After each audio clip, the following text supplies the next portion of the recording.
y vamos a empezar aclarando algunas definiciones que ya habíamos tratado en la anterior clase. Conjunto de movimientos que realiza el feto ya para ser expulsado a través del canal del parto.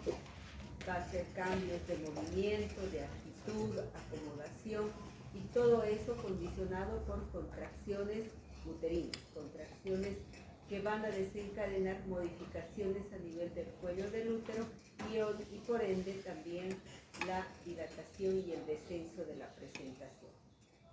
Para eso, para hablar del mecanismo de trabajo de parto, tenemos que especificar que estos movimientos ocurren simultáneamente.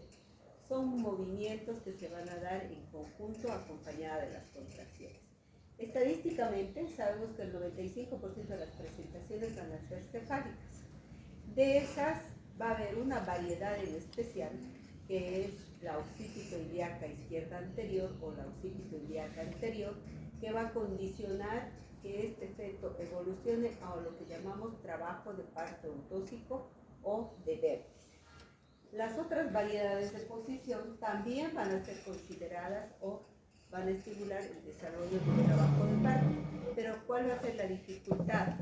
Que muchas de ellas van a tener que tener un proceso de rotación mayor y por ende condicionan un trabajo de parto más largo en relación a la variedad previa. Recordando un poco lo que también habíamos visto referido a lo que era la pelvis, ya, de que había una condición sine qua non de que en la pelvis materna y la ginecológica, uno de los diámetros del estrecho superior, que era el oblicuo izquierdo, tenía una proporción mayor en relación al derecho y permitía que la variedad de posición occipito-ilíaca se acomode en ese diámetro para permitir ya esa rotación de 45 grados antihoraria y condicionar al feto que se encaje en la pelvis materna. Los diámetros oblicuos, los diámetros transversos son bien conocidos en el estrecho superior y están determinados anatómicamente. Aquí los estamos viendo, la diferencia que hay entre el oblicuo derecho e izquierdo, el diámetro transverso y el anteroposterior también. Esto cuando hablamos del estrecho superior. Lo estoy mencionando rápido porque esto ya lo hemos visto en la clase previa.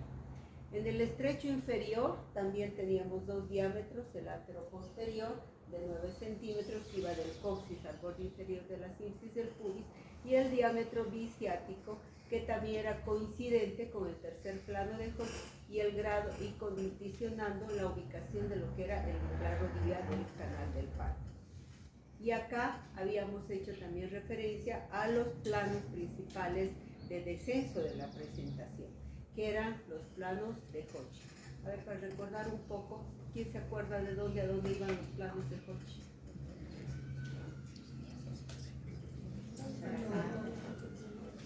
Por allá.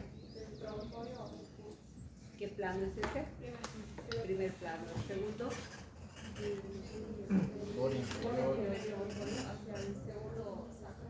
Ya. ¿Tercero? Cuarto, las espinas ciáticas. El tercer plano de Hodge. Ciáticas.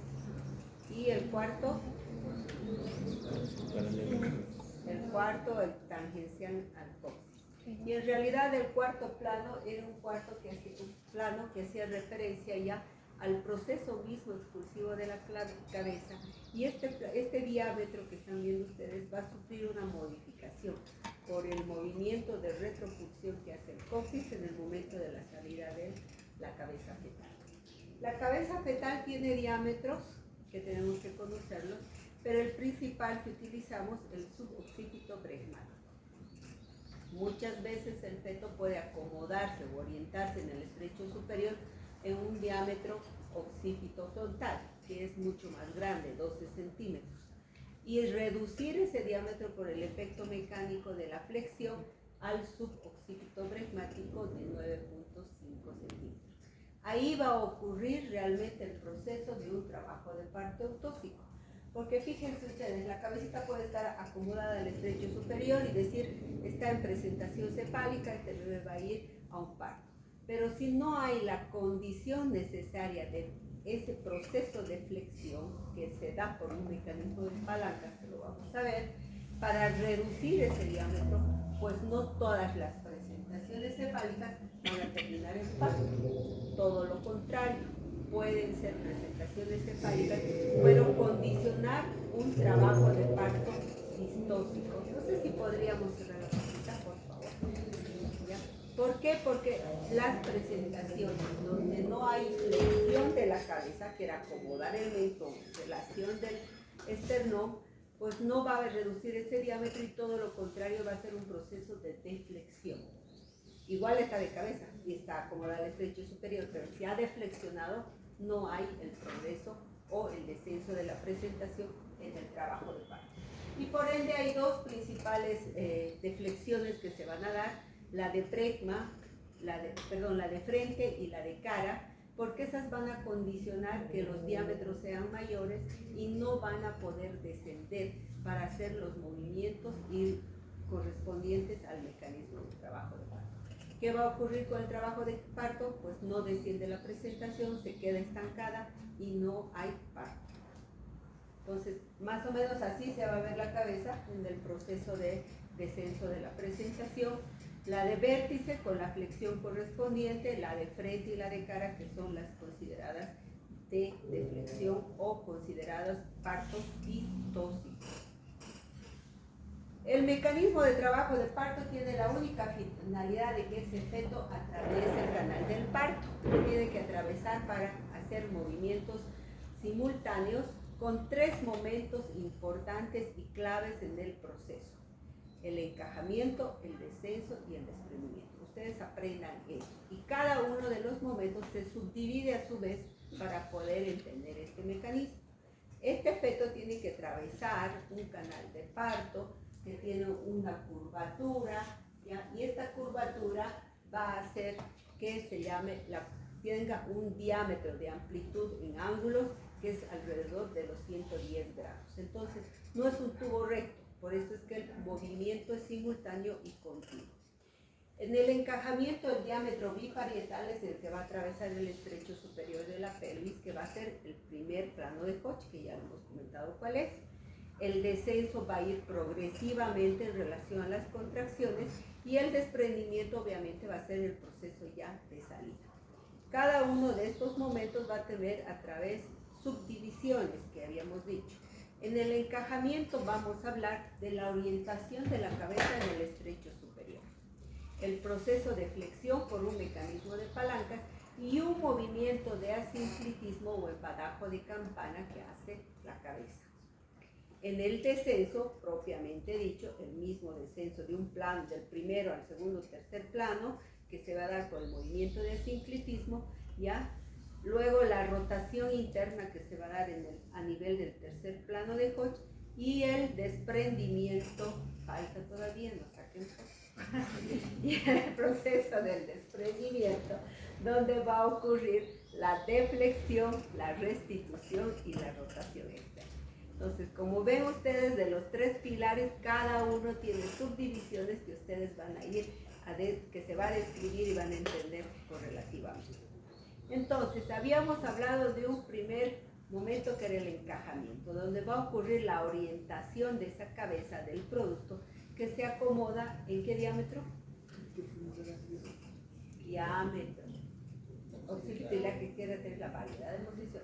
¿En qué diámetro? Eso, oblicuo izquierdo, diámetro del estrecho superior. Entonces se va a orientar ya en el diámetro izquierdo, oblicuo izquierdo, porque era mayor, es más amplio, hemos dicho eso. Luego de acomodar, normalmente puede haber situaciones en que no haya una acomodación en occipito ilíaca izquierda, o no haya una acomodación, perdón, en occipito, suboccipito frontal, sino en occipito frontal.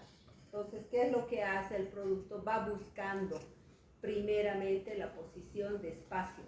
Puede ser a nivel transverso también, que se acomode primero, que se oriente o se acomode. Luego cambia o rota para acomodar al lugar que tiene más espacio. Y por eso se dice que el oblicuo izquierdo es el de mayor preferencia. El diámetro suboccipito bregmático va a reducir su diámetro y va a acomodarse y va a empezar a descender. y eso por un mecanismo de flexión. Entonces, la orientación definitivamente va a ser en una instancia en el oblicuo izquierdo, variedad de posición suboccipito bregmático, porque ese es el diámetro más pequeño que tiene la cabeza fetal. Este proceso de flexión se va a dar por un mecanismo de palancas. Toda palanca tiene un punto de apoyo, un brazo largo y un brazo corto. El punto de apoyo para este proceso de flexión se va a dar a nivel de la articulación occipito-acroidea. El brazo largo va a condicionar la columna del feto y el brazo corto el occipital. Entonces, cuando viene el efecto de la contracción, habíamos dicho que la contracción mayor se daba en el fondo del útero. ¿Por qué? Porque había la mayor proporción de fibras del músculo liso. Entonces, la intensidad de la contracción, y habíamos hablado del triple gradiente descendente, que es descendente la contracción paulatinamente, hace que la presión mayor se ejerza sobre el brazo largo de la palanca, que es la columna, el punto de apoyo, que es la articulación occipito-acroidea, y hace presión para que la cabeza haga ese movimiento de flexión. Y puede deflexionar, puede ocurrir que en vez de flexionarse, deflexione, puede ocurrir. Hay circunstancias en las que ocurre, pero la condición sine qua non para el parto eutóxico es que tiene que flexionar y reducir sus diámetros esa presentación para terminar de ingresar en la pelvis. Una vez que ha ocurrido la flexión del producto y reducido diámetros, ahora va a venir el movimiento de asinclitismo, movimiento en badajo de campana anterior y posterior. Puede ser que sea sinclítico cuando esa cabecita es chiquitita y esa pelvis es grande, o sea, el movimiento va a ser sinclítico y sin condición. Pero normalmente es asinclítico. Tiene mayor relación ya de exponer uno de los parietales para ocurrir el descenso. En este proceso de asinclitismo, ya sea anterior o posterior, nosotros nos vamos a dar cuenta cuando identifiquemos la sutura interparietal, si quieren, ya más en relación de la sínfisis del pubis, y va a exponer el parietal posterior. Si esa sutura va a estar más en contacto con el promontorio, va a exponer el parietal anterior. El otro era posterior. Entonces va a ser un asinclitismo anterior cuando la sutura esté más cerca ya del promontorio y el parietal está expuesto. Y va a ser posterior cuando esté más cerca de la sínfisis del pubis y exponga el parietal. Ese proceso de movimiento lo va a hacer para descender de un segundo plano hasta un tercer plano, que sería a la altura de la espina ciática. El tercer plano considerado, llamado también la rodilla del canal del parto. La inserción de los elevadores a ese nivel va a ser una disposición diedra piramidal. Entonces la cabeza va a llegar a chocar con ese plano muscular. Por ende, tiene que hacer un efecto de rotación para poder seguir descendiendo. En ese tercer plano ya tiene que ocurrir la rotación interna. Ahí es donde el producto, al llegar a este plano, va a cambiar, va a hacer un cambio por un efecto de giro o rotación antihoraria de 45 grados. Entonces, ¿qué va a hacer? Va a cambiar su orientación a occipito púbica. Ahí encuentran ustedes la relación de la rotación interna y el producto ya descendido en el tercer plano de Hodge, donde considerada la rodilla del canal del parto, y este movimiento de rotación antihoraria para permitir otra vez el siguiente movimiento de la rotación interna. Si no ha habido este proceso de rotación interna, no va a haber la salida de la cabeza o la deflexión, que es el siguiente movimiento, porque aquí también ocurre un efecto de palanca, donde la sínfisis del pubis es el punto de apoyo y la cabeza hace el movimiento de deflexión.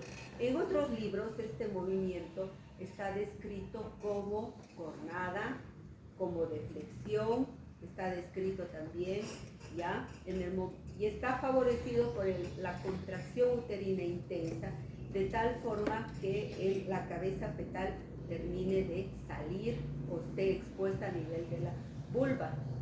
La presión que ejerce la contracción en este proceso, ya considerado el cuarto plano de Koch, ya, para dar lugar al siguiente movimiento, que es este, de deflexión. Está visible, ¿no? Entonces hace la cabecita, aquí es donde todo el mundo le dice, puje la mamá, puje, y ustedes van a ver en este proceso ya la salida o la identificación de la cabeza fetal en la vulva. De tal forma que aquí en este proceso es donde ustedes van a hacer dos intervenciones. La una es o realizar la episiotomía para ampliar este canal, y la segunda es la protección perineal. ¿Por qué? Porque hay planos musculares que van a producir un proceso de tensión y distensión, y que muchas veces puede ocurrir un desgarro. ¿Qué planos musculares hay en el perineo? En ese plano. ¿Lo hemos visto?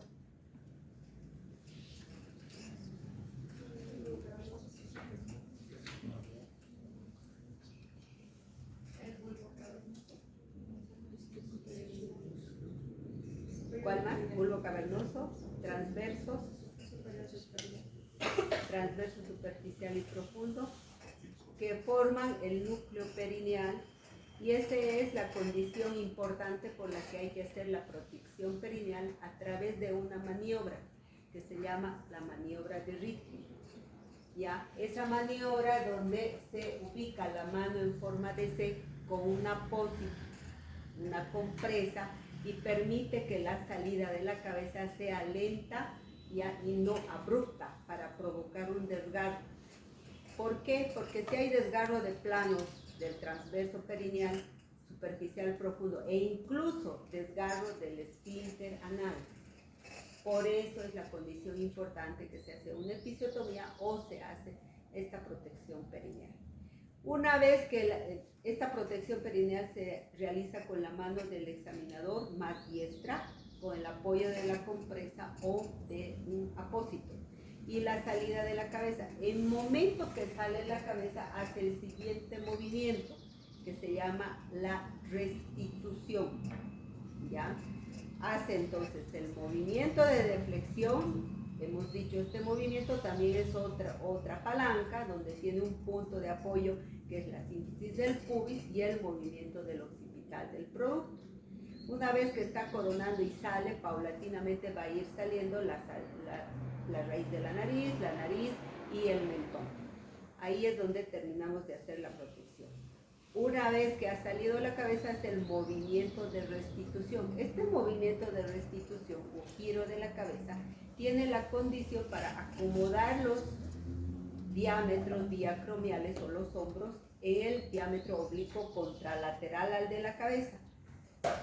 Igualmente que la cabeza, los diámetros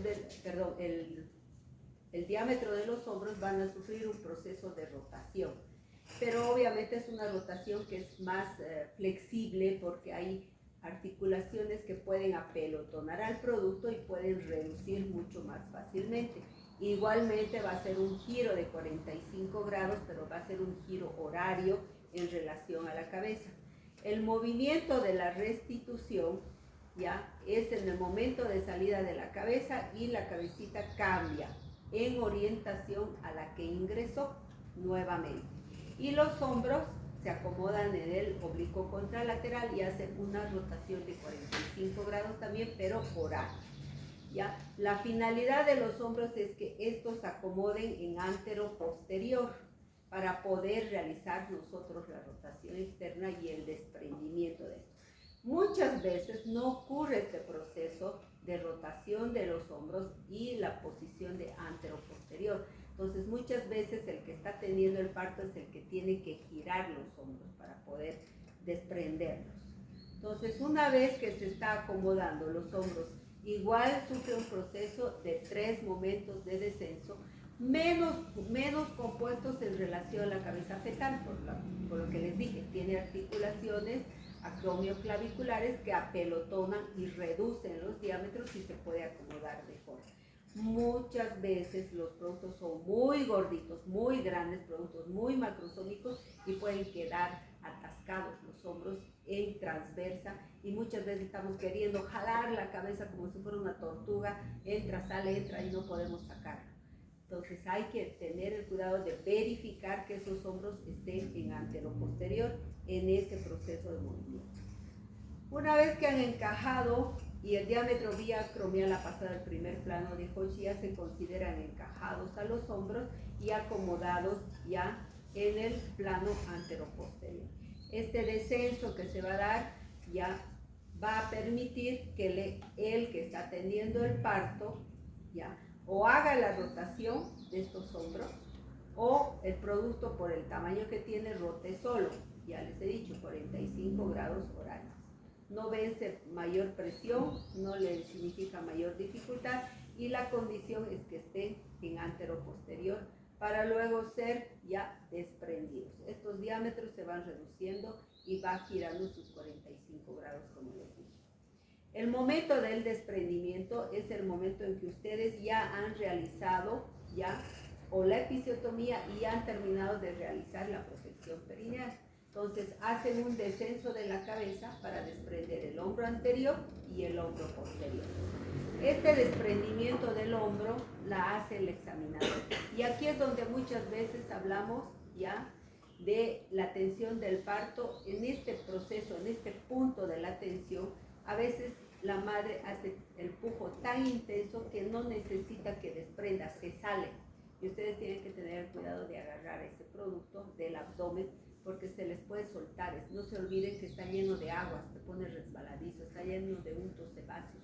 Entonces a veces terminan de sacar la cabeza e inmediatamente expulsan, ya no les da tiempo ni siquiera ni de rotar ni de desprender, se sale. Y ahí es donde ustedes tienen que tener cuidado de agarrar al producto. Aquí también es el momento donde tienen que verificar que no haya mayor desgarro de planos. Por eso les hablaba de la episiotomía que se le va a hacer en el momento. ¿En qué momento hacemos la episiotomía? Tercer plano. ¿Tercer plano? ¿Qué tal? ¿Quién hace la episiotomía? ¿En qué plano se hace la episiotomía? Juan Pablo. No. Lo hemos dicho.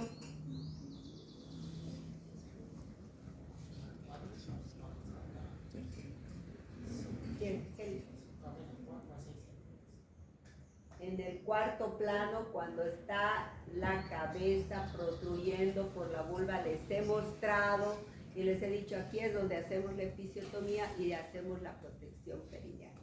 La episiotomía se la va a realizar, en algunos países tienen la norma de realizar una episiotomía media. En nuestro país tenemos la conducta de episiotomía medio lateral, derecha o izquierda, depende del examinador, qué mano le es más diestra, habitualmente derecha en mayor proporción.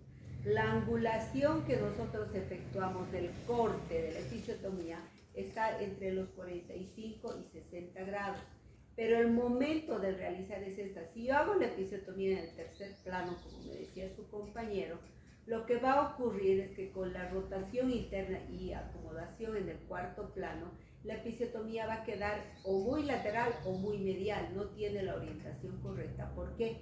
Hemos dicho, tiene planos musculares que se elongan y se estiran a ese nivel y cambian totalmente la configuración del ángulo. ¿Por qué no realizamos episiotomía media? Porque nuestra raza latina en general tiene un cuerpo perineal muy reducido, pequeño, 2.5 centímetros, en relación a los europeos, que es alrededor de los 4 centímetros. Tiene menos riesgo un núcleo perineal de 4 centímetros de producirse un desgarro a nivel de los esfínteres, especialmente el esfínter del ano, en relación al nuestro.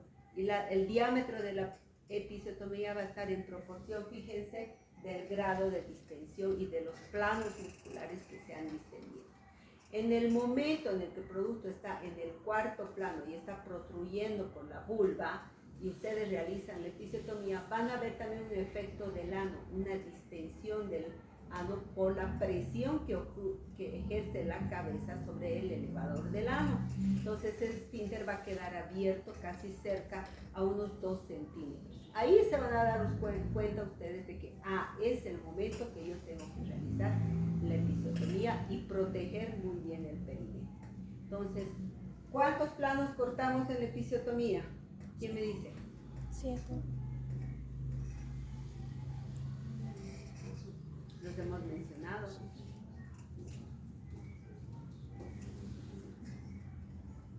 Ahí me hablaron por ahí, por el transverso y el bulbo cavernoso. Ese sería el plano muscular. Plano muscular, transverso superficial y el bulbo cavernoso. Son los 2 planos musculares que estaríamos cortando. Y fíjense ustedes, de la angulación es irrestricta. La Organización Mundial de la Salud pide que se hagan episiotomías dependiendo de los cuadros de cada paciente. El promedio que deberíamos hacer entre 30 y 40% de todos los partos. Habitualmente decimos, la primigesta sí o sí episiotomía. No, no es así.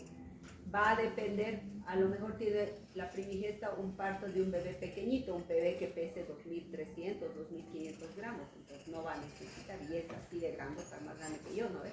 Entonces no va a necesitar. Va a depender del cuadro de cada paciente. Lo que sí hay que evitamos con una episiotomía, que se nos desgarros de 3er y 4º grado, ya obviamente también compromiso de la pared rectal, que ha ocurrido, sí ha ocurrido, y evitamos también que ese piso pélvico quede totalmente relajado y destruido todas las fibras del piso pélvico, y luego la mamá con un primer parto esté con problemas de estática pélvica, descensos de la vejiga, del recto y demás. Que posteriormente a la atención de parto hay que hacer las suturas correspondientes. Esto solo lo voy a mencionar porque es parte de lo que ustedes van a hacer o deberían hacer en lo que es técnica en habilidades de ginecología. Ya, necesariamente tienen que ser suturadas las episiotomías inmediatamente de la atención del alumbramiento. Se verifica si está íntegro el esfínter del ano, qué longitud tiene esa episiotomía, ya, y en el momento que iniciamos la sutura utilizamos, antes usábamos mucho el cable, todavía lo usan en algunos hospitales, ahora usamos el Vicryl. Debería ser esa la condición ahora, ya se está manejando el Vicryl. Son exactamente 3 planos musculares que se suturan: la mucosa de la cavidad vaginal, el plano muscular que hemos hablado que se corta y la piel. Entonces son 3 planos que se van suturando. Antes usábamos la sutura plano por plano, primero la mucosa, sutura continua desde el ángulo, luego el muscular y luego recién la piel. Ahora se habla de sutura continua con Vicryl, eso lo van a aprender ustedes en técnica quirúrgica, solamente para mencionar, ¿ya? Y deberíamos inmediatamente después de la sutura verificar la tonicidad del esfínter del ano y verificar que no haya hematomas más allá del ángulo de la sutura. Esas 2 condiciones para decir, ya he terminado de tener el parto y he verificado cómo están las suturas de la episiotomía, y luego la vigilancia para posterior para en el puerperio de estas suturas. Esa es la bibliografía que se ha tomado en cuenta, los paso para ustedes y me gustaría escuchar preguntas.